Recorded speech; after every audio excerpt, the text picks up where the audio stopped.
Gold trusted gold buyers తాకట్టులో ఉన్న బంగారాన్ని విడిపించి ఈ రోజు ఉన్న మార్కెట్ ధరకే కొనబడును. మరిన్ని వివరాలకు సంప్రదించండి 7771077720.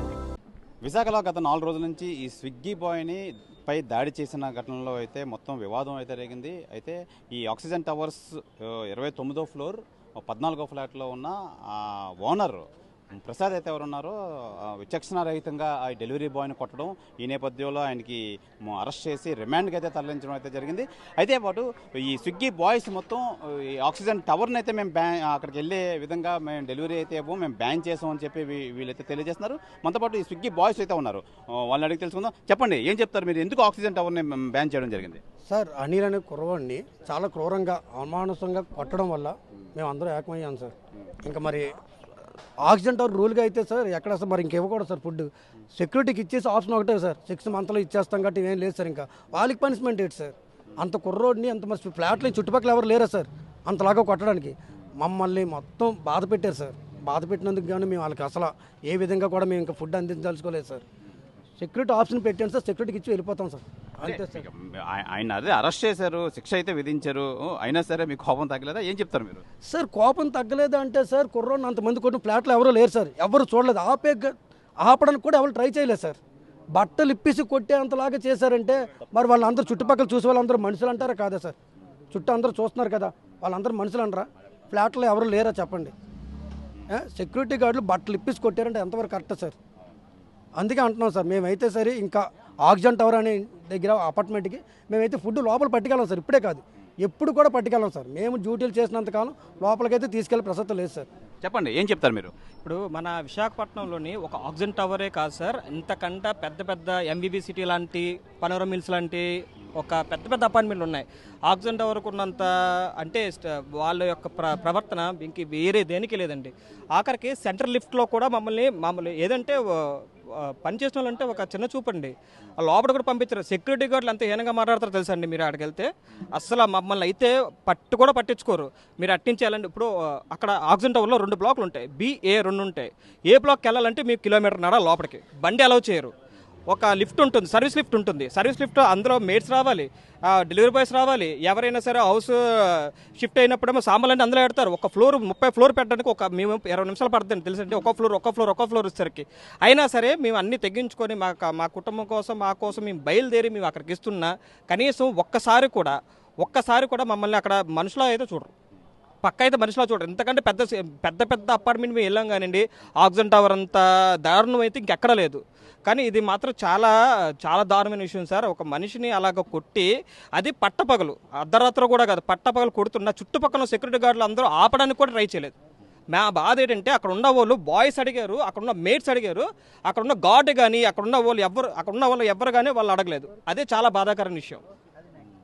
అది ఎంత అంటే ఆ రోజు జరిగిన విషయం కూడా మాకు నెక్స్ట్ తెలిసింది. ఆ రోజు తెలిసి ఉంటే ఇంకా ఇది ఇంకా తీవ్రం అవుతున్నాం. కాకపోతే ఆ రోజు అంత దారుణం కొట్టడం ఏంటి సార్? అది ఏవండి అనడం కూడా తప్ప. ఏవండి బ్రో అంటే బూతు మాట కాదు కదా. బ్రో అంటే మాత్రం కొట్టేస్తారా? అది మాత్రం చాలా దారుణం సార్. బ్రో అన్నంతకు అంత దారుణంగా కొట్టారు అంటే మా రైడర్స్ అందరూ చాలా బాధపడుతున్నాం ఈ విషయంలో. అంటే రేపొద్దున ఆయనకి జరిగింది, రేపొద్దున మీ అందరికి ఎవరో కూడా జరుగుతుంది.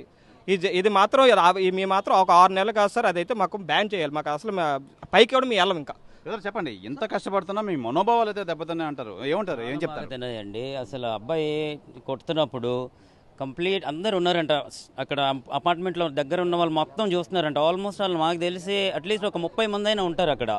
ఆ 30 మంది ఏ ఒక్కరు కూడా ఆపలేదంటే ఎంత అమానుష్యం అండి. అది ఒక మైనర్ కుర్రోడు, చిన్న పిల్లోడు, ఆ అబ్బాయి కాలు పట్టుకొని బతిమాలుతున్నాడంట. సార్ తప్పు అయిపోయిందండి. మరి ఇంత కూడా ఉండకూడదండి, ఇంత ర్యాష్గా ఉండకూడదు.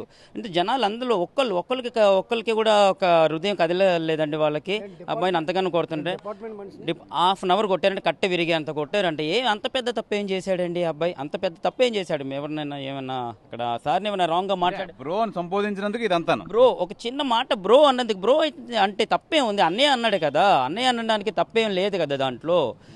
ఆ చిన్న మాటని అతను ఏ ఫ్రస్ట్రేషన్లో ఉన్నాడో అంటే అంతకంటే ముందు ఏం జరిగిందంటే అబ్బాయికి అడ్రస్ తెలియనప్పుడు అబ్బాయి కనుక్కున్నాడు అక్కడ, అన్న ఈ అడ్రస్ ఎక్కడ అని. అంటే నువ్వు స్విగ్గీలో చేస్తున్నావు, నీకు అంత కూడా తెలియదా? మీ మేనేజర్ ఎవరు ఏదంటే అక్కడ ఆల్రెడీ ముందే రూడ్గా మాట్లాడాడంట.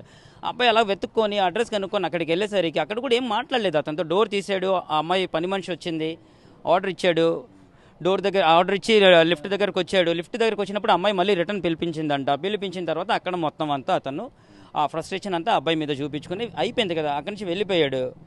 మళ్ళీ మెట్లు దిగేంత వరకు మెట్లు వెంటాడి అబ్బాయిని కొట్టండి. ఏం చేశాడని అంతగా ఇచ్చేసాడు. మా స్విగ్గీ రైడర్స్ అంటే అంత చులకన ఏంటండి.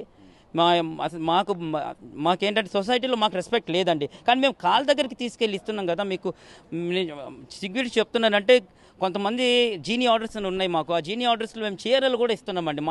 మా ఇంట్లో వాళ్ళకు కూడా మేము చెయ్యం. చీరలు, వాళ్ళకి మందులు, వాళ్ళకి ఎవ్రీథింగ్ అన్ని కాల్ దగ్గరికి తీసుకెళ్ళి ఇస్తున్నాం. అయినా కూడా మినిమం రెస్పెక్ట్ మాకు లేకపోతే ఈరోజు అబ్బాయికి జరిగింది, రేపు ఇంకెవరికైనా జరుగుతుంది. ఇది ఒక ఆక్సిజన్ టవర్ అనే కాదు, చాలామంది ఉన్నారు, చాలామంది చేశారు కానీ ఇంత చేయలేదు. కొంచెం మంది రూడ్గా మాట్లాడిన వాళ్ళు కూడా ఉన్నారు కస్టమర్స్. అలాగని అందరూ ఇది కాదు. ఇది కొంచెం మీరు మీడియా సపోర్ట్ మాకు చాలా ఇచ్చేశారు కాబట్టి ఇది కొంచెం మాకు దృష్టిలో ఉంచుకొని మా రైడర్స్కి అనేది ఒక వాల్యూ, మినిమం వాల్యూ ఇప్పిస్తే మాకు చాలండి.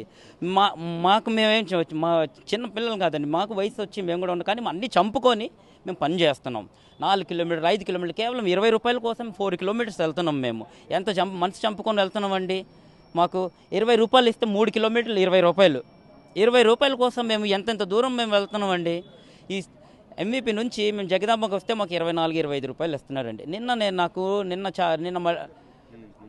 నిన్న మల్టీ ఆర్డర్ పడ్డది. ఎక్కడ నేను మదిలపాలెంలో ఉంటే నన్ను విఐపి రోడ్ లాగి విఐపి రోడ్ నుంచి విశాఖ ఐ హాస్పిటల్ అక్కడ ఒక ఆర్డర్ 14 రూపాయలు. ఆ విశాఖ ఐ హాస్పిటల్ నుంచి అకేపాలెం 33 రూపాయలు. ఇదేంటండి మాకు ఇంత దారుణమా? పెందుర్తి వెళ్తాం, మేము లాంగ్ వెళ్తాం, మాకు ఎంత ఇస్తారు? మినిమం 120-130 రూపాయలు వెళ్ళడం అంతే. రిటర్న్ వచ్చినప్పుడు ఉండదు మేము మళ్ళీ. అదే ఆటో ఓడికి ఇక్కడ నుంచి అక్కడ కిలోమీటర్ వెళ్తేనే ఆటో ఓడికి 10 రూపాయలు 20 రూపాయలు ఇస్తారు, మాకు 4 రూపాయలు. కానీ ఫైనల్గా మీరు ఏం అడగదలుచుకున్నారు? ఏం డిమాండ్ ఒకటే అండి, అబ్బాయికి న్యాయం జరగాలి. ఆక్సిజన్ టవర్స్కి అనేది ఆర్డర్స్ అనేది సప్లై అక్కడ ఇంకా మా డెలివరీ ఉండదండి. మాకు అబ్బాయికి న్యాయం జరగాలి. అతనికి మాత్రం కఠినంగా శిక్షించాలి. అతని ద్వారా మిగతా వాళ్ళందరూ వాళ్ళు తెలుసుకుంటారండి. అంటే ఇప్పుడు వాళ్ళు ఏమంటున్నారంటే అయిపోయిందేదో అయిపోయింది, డెలివరీ బాయ్స్ని వచ్చేయమని చెప్పి. అంటే వాళ్ళది అక్కడ అయిపోయింది. మళ్ళీ అమ్మ రైడర్ని అంతగా కొట్టినప్పుడు ఏం చేస్తున్నారు మళ్ళీ? అప్పుడు మీరు ఎవరు రాలేదు దగ్గరికి, ఒక్కరు కూడా దగ్గరికి రాలేదు. మళ్ళీ ఇప్పుడు అయిపోయింది, రైడర్స్ని మళ్ళీ వచ్చి ఇచ్చేయండి, వాళ్ళు వచ్చి ఇస్తున్నారు కదా, వీళ్ళు వచ్చి ఇస్తున్నారు కదా అనేసి అంటున్నారు. అదంతా ఏం కాదు. ఇప్పుడు మా రైడర్స్కి అంతా ఒక న్యాయం చేయండి. మేము మాత్రం ఇంకా అదొకటే కాదు సార్, 5వ ఫ్లోర్ వరకు మేము లిఫ్ట్ లేకపోయినా నడుచుకొని వెళ్తున్నాం మేము. ఆయన మాకు అంతవరకు పైకి వెళ్ళి కాళ్ళ దగ్గర ఇచ్చేంత అవసరం లేదు మాకు. అంతవరకు మాకు ఇస్తారు అమౌంట్. మేము అంత పైకి వెళ్ళి మేము ఎందుకంటే కస్టమర్కి మేము ఒక రెస్పెక్ట్ పోని మన వాళ్ళు అని చెప్పి మేము వెళ్ళి ఇస్తామండి. ఒక మానవత్వంగా మేము ఇస్తాము. మేము అలా ఆలోచిస్తుంటే వాళ్ళకి ఆ మానవత్వం లేదు, మా మీద లేదు. అది మినిమం వాళ్ళకి లేదు. ఏదో వచ్చాడు మేము డబ్బులు ఇచ్చేస్తాం కదా, ఇందా డోర్ వేసేసి వెళ్ళిపోవడం, అది ఎంతవరకు కరెక్ట్ అండి? మా స్విగ్గీ రైడర్స్కి, జొమాటో అందరి రైడర్స్కి, నాట్ ఓన్లీ స్విగ్గీ, అందరికీ ఒక న్యాయం చేయండి. ఇక్కడ నుండి అయినా మాకు ఒక మినిమం రెస్పెక్ట్. మాకేం సార్ అనేసి రాబాబు కుర్చీ వేయాల్సిన అవసరం లేదు. మినిమం రెస్పెక్ట్ ఇస్తే చాలండి. ఇదే మేము కోరుకుంటున్నాం. ఇది ప్రధానంగా ఈ ఫుడ్ డెలివరీ బాయ్స్ స్విగ్గీ కానీ జొమాటో కానీ వీళ్ళు తెలియజేస్తుంది ఏంటంటే అర్ధరాత్రి అపరాత్రి అనగా లెక్క చేయకుండా మేము ఆకలి తీర్చే పనిలో అయితే మేము వాళ్ళకి ఫుడ్ డెలివరీ అయితే చేస్తున్నాం. మాకు కూడా ఫ్యామిలీస్ ఉన్నాయి, మేము జీవితాలు బతుకుబండిని నడిపిస్తున్నాం. అలాంటిది మా మీద ఎందుకు ఇంత వివక్ష, ఎందుకు ఈ కోపాలు మా మీద ఎందుకు చూపిస్తున్నారు? దయచేసి ఈ నేపథ్యంలోనే మేము ఆక్సిజన్ టవర్స్కి అయితే ఫుడ్ డెలివరీ చేసే ప్రక్రియను అయితే ఆపుతున్నాం. మేము కంపల్సరీగా మా మనోభావాలు దెబ్బతున్నాయి. మాకు ఫ్యూచర్లో ఇలాంటి ఎదురు దెబ్బలు తగలకుండా మాకు న్యాయం చేయాలని చెప్పి వీళ్ళైతే తెలియజేస్తున్నారు. కెమెరామెన్ మూర్తితో శివరామకృష్ణ టీవీ, విశాఖపట్నం నుంచి. నా పేరు అనిల్ సార్. నేనే వైజాగ్లో స్విగ్గీ డెలివరీ బాయ్ చేసేవాడిని. అక్కడ వైజాగ్ ఆక్సిజన్ టవర్ ద్వారా ఇష్యూ జరిగింది కదా సార్, ఆ డెలివరీ బాయ్ నేనే సార్. సో అక్కడ జరిగింది ఏంటంటే అతను ఒక ఐటెం అన్నది ఆర్డర్ పెట్టుకున్నారు, అది ఒక ఫిష్. సో మనకి ఫిష్ అన్నది అంత త్వరగా ఐడెంటిఫై అవ్వదు కాబట్టి నేను ఆయనకి కాల్ చేస్తే ఆయన సరిగ్గా మాట్లాడలేదు సార్. ఎవరో నువ్వు delivery boy, minimum common sense లేదు, నీ వాంటర్ ఎవరో తెలియకుంటే అది చేస్తామని చెప్పేసి ఆయన మాట్లాడారు సార్. ఎందుకు తలనొప్పి అని చెప్పేసి నేను దగ్గర చర్చి మొత్తం చేసుకొని నా ఫిష్ అన్నది ఐడెంటిఫై చేసుకొని అది ఎక్కడ ఉన్నదో అన్నది లొకేషన్ పికప్ లొకేషన్ ఐడెంటిఫై చేసుకొని నా అక్కడ ఆక్సిజన్ టవర్ పట్టుకెళ్ళాను సార్. అక్కడికి వెళ్ళిన తర్వాత పైకి లిఫ్ట్లో వెళ్ళి సెక్యూరిటీ అట్టిన నెంబర్ ఇవన్నీ తీసుకొని నేను పైకి పంపించారు సార్. నన్ను పైకి తీసుకెళ్ళిన తర్వాత అక్కడ ఒక అమ్మాయి వస్తే నేను అమ్మాయికి డెలివరీ అవ్వడం జరిగింది సార్. డెలివరీ ఇచ్చేసిన తర్వాత నేను మళ్ళీ వెనక్కి లిఫ్ట్ దగ్గరికి వెళ్ళిపోతే సార్ పిలుస్తున్నారండి అని చెప్పేసి మళ్ళీ పిలిస్తే నేను వెనక్కి వచ్చాను సార్. వెనక్కి వచ్చిన తర్వాత ఏమైందంటే అతను బయటకు వచ్చి, ఎరా నీకు మినిమం కామన్ సెన్స్ లేదా, ఎవరా నువ్వు అది అని చెప్పేసి అంటే, సార్ దేనికి సార్ అంటే, నీకు ఎవరో జాబ్ ఇచ్చింది అది ఇది అని చెప్పేసి నా మీద ఆయన రివర్స్ అవుతుంటే, అన్న నేను వచ్చిన పని అయిపోయింది, సో మళ్ళీ ఎందుకు ఇష్యూ చేస్తున్నారు, నేనేం అనలేదు కదంటే, అమ్మాయితో కూడా నువ్వు సరిగా మాట్లాడలేదంట అది ఇది అని చెప్పేసి అంటే, ఆ అమ్మాయితో నేనేం మాట్లాడలేదు సార్, జస్ట్ ఆర్డర్ ఇచ్చింది తీసుకున్నారు వెళ్ళిపోయారు అంతే, మీరు మళ్ళీ పిలిస్తే నేను వచ్చాను సార్, ఏమైనా పేమెంట్ ఇష్యూ ఉందని చెప్పేసి నేను వచ్చాను అని చెప్పేసి నేను అన్నాను సార్. అన్న మాటకి నేను అన్న అని పిలిచాను కదా సార్, అని నీకెవరు అన్న అని చెప్పేసి నా మీద రివర్స్ అయ్యి, నేను నీకు సార్ అవుతాను, నేను ఎవడో తెలుసా, నా స్టేటస్ ఏదో తెలుసా అని చెప్పేసి ఆయన నా మీద కొట్టడానికి వచ్చారు సార్. అన్నాని పిలుపు కోసం. సో అలా మీదకి వస్తే నేను వెళ్ళిపోతుంటే, గొడవ వద్దు సార్, ఇష్యూ వద్దని చెప్పేసి అంటే మీదకి వచ్చారు కొట్టడానికి. కాల్ రెట్ పట్టుకుని లాగితే నేను అక్కడి నుంచి వస్తున్నారు పైకి కొట్టడానికి వస్తుందని అక్కడి నుంచి వెళ్ళిపోవడానికి లిఫ్ట్ దగ్గరికి వెళ్తే లిఫ్ట్ రెడీగా లేదు సార్. 35 ఫ్లోర్లు మొత్తం అది. నేను పట్టుకెళ్ళింది 29వ ఫ్లోర్కి సార్, 2914. దాంతోపాటు ఏంటంటే అక్కడ డోర్ మీద నెంబర్ లేదు. సో దానివల్ల డోర్ మీద నెంబర్ ఒకటి లేదు. ఇంకా మనం ఇచ్చేసాం కదా ఆర్డర్ అని చెప్పేసి నేను వెళ్ళిపోతే, ఈలోపు ఆయన మళ్ళీ నన్ను తరుముకుంటా, అదే కాలర్ పట్టుకుని లాగారు కదా సార్, తరుముకుంటూ వస్తుంటే నేను లిఫ్ట్ రెడీగా లేదని మెట్ల మీద నుంచి నేను వెళ్ళిపోతుంటే ఆయన కూడా నన్ను తరుముకుంటూ వెనకాల వచ్చారు సార్. అతను కిందకి వెళ్ళిన తర్వాత అక్కడ పెద్ద ఇష్యూ చేసి గేట్ లాంటి క్లోజ్ చేసి నన్ను అక్కడ హింసించి, ఈ నన్ను అన్న పిలుస్తున్నాడు, ఈ మెట్లాంటి దిగేటప్పుడు అక్కడ క్యాష్ ఇస్తారు సార్, ఏ ఊరు ఏంటని అడిగారు సార్. అడిగితే నేను ఎస్సీ మాల సార్ అంటే, ఎస్సీ వాడు అయితే నాకెట్టి మాల అంజోగడుగా అని చెప్పేసి ఆయన తిట్టాడు సార్. అతను నా కాలు కొట్టి కూడా పనిచేయవు అని చెప్పేసి ఈ మెట్ల మీద ఎలా వెళ్తేప్పుడు జరిగింది సార్ సంభాషణ. కాలర్ పట్టుకుని లాగిన తర్వాత ఆయన కూడా నాతో పాటు 29 ఫ్లోర్లు కూడా దిగారు. కిందకి వెళ్ళిన తర్వాత సెక్యూరిటీకి బ్లాక్ చేశారు నన్ను.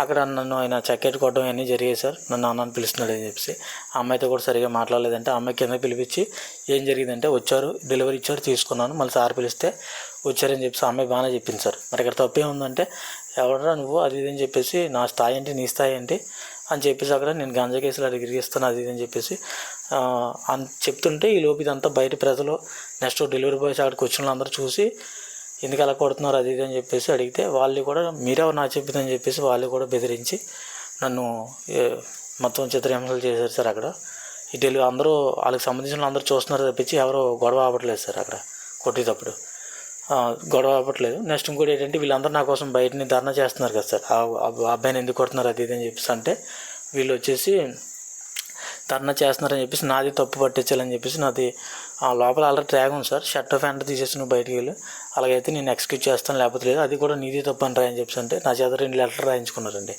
నాది తప్పు అన్నట్టు. సరిగా మాట్లాడలేదు అమ్మాయితోని. నెక్స్ట్ ఇంకోటి ఏంటంటే, సరిగా మాట్లాడలేదు అమ్మాయితో రాయించి, నెక్స్ట్ ఏంటంటే అందులో లెటర్లోనే ఇంకా సంథింగ్ రాసింది సార్, వాళ్ళు బలవంతంగా రాయించారు సార్ లెటర్, అది నాది తప్పు అన్నట్టు. సో వీళ్ళందరి ముందు తలదించుకొని నా కోసం వీళ్ళందరూ ధర్నా చేస్తున్నారు కాబట్టి బయటని వీళ్ళందరినీ దగ్గర నన్ను తప్పు పట్టించడానికి ఆయన ఈగో సాటిస్ఫాక్షన్ అవ్వడం కోసం డ్రెస్ మొత్తం రిమూవ్ చేసి లెటర్ రాసి వెళ్ళంటే, నేను ఇంకా అక్కడి నుంచి ఎందుకు మనకి ఒక గొడవ, ఇది మన ఊరు కాదని చెప్పేసి నేను అలాగే బలవంతంగా లెటర్ రాయించుకొని సంతకం పెట్టించుకుంటే ఒక 1/2 గంట సేపు ఇంకా నేను హోల్డ్ చేసి ఇంకా చెక్కాటి కొట్టారు సార్. అది తిరిగిపోయింది చెక్కాటిన. అక్కడి నుంచి నేను అప్పుడు అందరూ క్రౌడ్ అంతా బయటకు వెళ్ళిపోయిన తర్వాత అప్పుడు నన్ను బయటకు పంపించడం జరిగింది సార్. అక్కడి నుంచి అలాగా రూమ్కి వెళ్ళిపోయిన తర్వాత రోజు మీడియా వాళ్ళు, ఇదంతా శుక్రవారం జరిగింది సార్. శనివారం వచ్చేసి మాకు మీడియా వాళ్ళు అటు కాల్స్ వస్తున్నాయి సార్ 8:30 తర్వాత. దాని తర్వాత, ఇదమ్మా నీకోసం ఇంత ధర్నా చేస్తున్నారు, నువ్వు ఎక్కడున్నావు తెలియట్లేదు, కొంతమంది చనిపోయారు అన్నారు, కొంతమంది ఇలాగ అంటున్నారు అని చెప్పేసి నాకు కాల్స్ వస్తే ఏంటి నాకేం అర్థం అవ్వలేదు సార్. అప్పుడు తర్వాత నేను నాకు అర్థమైంది సార్, అక్కడ ఇష్యూ జరిగింది కదా, సో వీళ్ళందరూ అన్నారు కదా నా కోసం ధర్నా చేస్తున్నారు అని చెప్పేసి వాళ్ళందరూ ధర్నా చేయడం వల్ల ఇదంతా ఇంకా ముందుకు వెళ్ళింది సార్. దాంతోపాటు వీళ్ళందరూ నాకు సపోర్ట్ చేయడం వల్ల ఈ కేసు ఇంకా ముందుకు కొనసాగింది సార్. సో ఇక్కడ ఆయన చేసిన తప్పుకి ఏంటంటే, నేను అన్న అని పిలవడం వల్ల, సార్ అని పిలవకపోవడం వల్ల ఆయన నన్ను అలా చిత్రహింసలు చేసి హింసించారు సార్. అది సార్ జరిగింది. మరిన్ని వీడియోస్ కోసం ఛానల్ ని సబ్స్క్రైబ్ చేయండి. లేటెస్ట్ అప్డేట్స్ కోసం వాట్సాప్ ఛానల్ ని ఫాలో అవ్వండి. ఆ లింక్ డిస్క్రిప్షన్ లో ఉంది.